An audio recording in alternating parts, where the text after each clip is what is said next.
تو بچوں آج ہم آپ کو سید عالم صلی اللہ علیہ وسلم کا خواب بتائیں گے. کیا بتائیں گے؟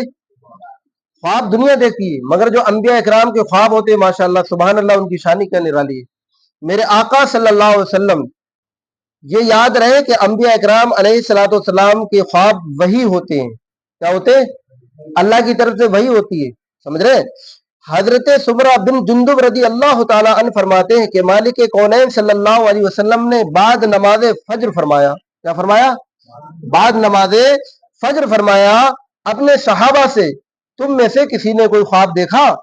تو صحابہ نے عرض کیا یا رسول اللہ ہم نے تو نہیں دیکھا. میرے آقا صلی اللہ تعالی علیہ وسلم نے فرمایا کہ حاضرین نے عرض کیا نہیں فرمایا. میرے آقا نے فرمایا کہ میں نے دیکھا. کیا فرمایا؟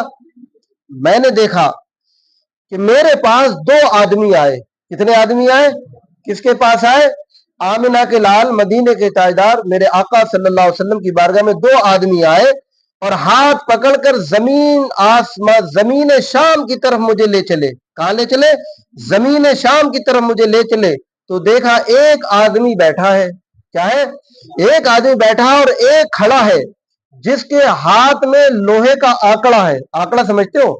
جیسے ایک سرسی ہوتی نا سریا کی، اسے سے پتیلا پکڑ کے اٹھاتے ہیں، آکڑا ایسے بنا ہوتا ہے اس طریقے کا. ایک آکڑا ہے اس بیٹھے ہوئے کے جبڑے میں اس طرح داخل کرتا ہے جیسے یہ ہے، اس کو یہاں سے منہ سے ڈالا یہاں سے اور ایسے کر کے کھینچ کے یہ پورا چیر دیا. یہ اس کے دو حصے کر دیے، آدھا ادھر آدھا ادھر. اس طرح داخل کرتا کہ جبڑا چیرتا ہوا کان کی گدی تک لے آتا، یہاں سے لے کے کان کی گدی تک لے آتا، پھر نکالتا دوسرے جبڑے میں داخل کرتا. جب ادھر داخل کر کے یہاں تک کھینچتا تو یہ والا اپنی اصلی حالت پر آ جاتا. پھر ادھر سے نکالتا ادھر کھینچتا، ادھر سے نکالتا ادھر کھینچتا. اس بندے پر یہ عذاب مسلط تھا، یہ عذاب کنٹینیو لگاتار ہوتا رہا. سمجھ رہے ہیں؟ یہ عمل جاری تھا. میرے آقا فرماتے ہیں میں نے دریافت کیا یہ کیا ہے؟ تو ان دونوں آدمیوں نے کہا چلیے، یعنی ابھی اور آگے چلیے. چنانچہ ہم چلے یہاں تک کہ ایک ایسے آدمی کے پاس پہنچے جو چت لیٹا ہوا تھا. چت سمجھتے ہو؟ مطلب سیدھا لیٹا ہوا ہے.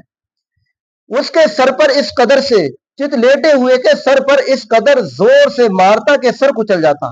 مطلب ایک آدمی چت لیٹا ہوا ہے، ایک آدمی اس کے پاس کھڑا ہوا ہے. وہ زمین سے بہت وزن والا پتھر، بھاری پتھر اٹھاتا اور اس قدر اس کے زور سے سر پر مارتا کہ اس کا سر بالکل کچل جاتا.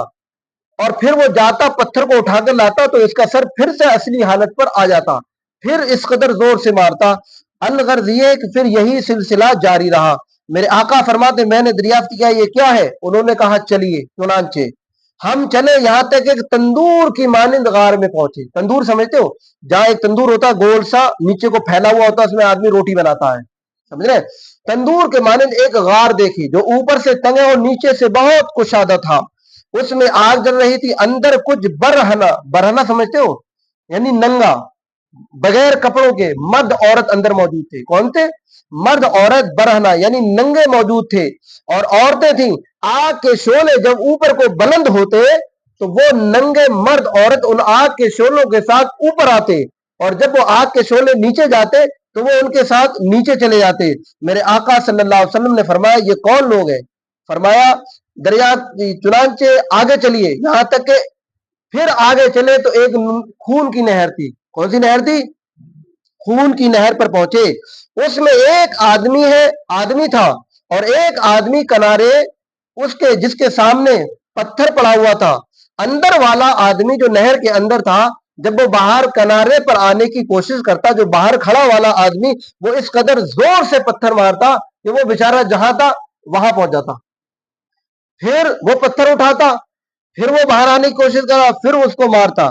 یہاں بھی یہی عمل دونوں طرفین سے جاری تھا.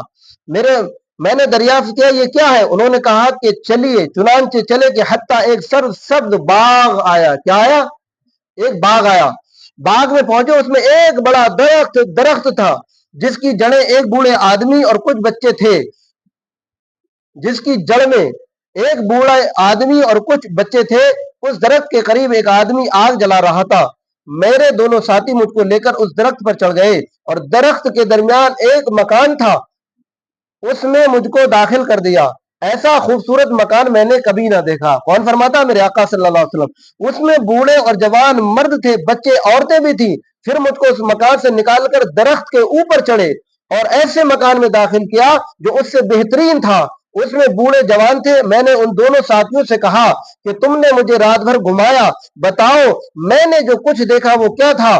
انہوں نے بتایا جس آدمی کے جبڑے چیرے جا رہے تھے وہ جھوٹا ہے کہ جھوٹی بات کہہ دیتا تھا، سننے والے اس کی بات کو اور اس کی بات کو اوروں سے بیاں کرتے تھے، دوسروں سے، یہاں تک کہ دنیا بھر میں وہ بات پھیل جاتی تھی۔ تو یہاں سے معلوم یہ ہوا جھوٹ بولنا کتنا بڑا وبال ہے، جھوٹ بولنے والے آدمی کی مرنے کے بعد کتنی بڑی سزا ہے، سمجھ رہے ہیں آپ؟ یہ پھر آپ نے پوچھا کہ دوسرا، یہاں تک کہ دنیا بھر میں قیامت تک اسی پر یہی عذاب کیا جائے گا، جھوٹ بولنے پر قیامت تک یہی عذاب ہوتا رہے گا۔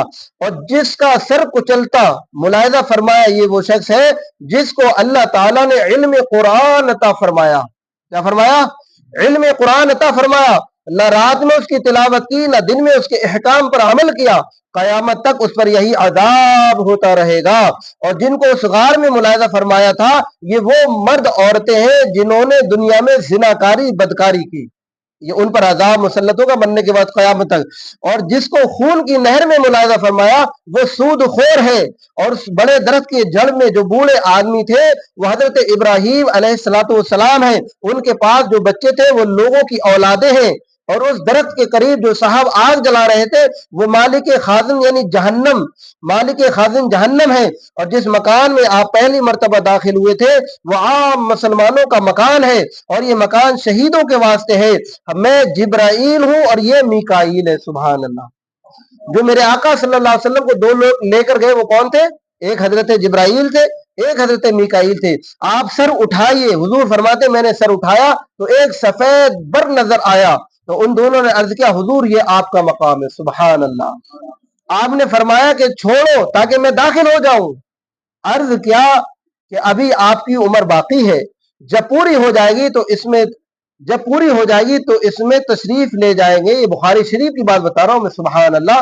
اللہ تعالیٰ سے دعا ہے کہ ہمیں جھوٹ سے، غیبت سے، بدکاری سے، سود خوری سے، ان تمام گناہوں سے مجھے اور ہم سب کو اللہ محفوظ رکھے، آمین یا رب العالمین۔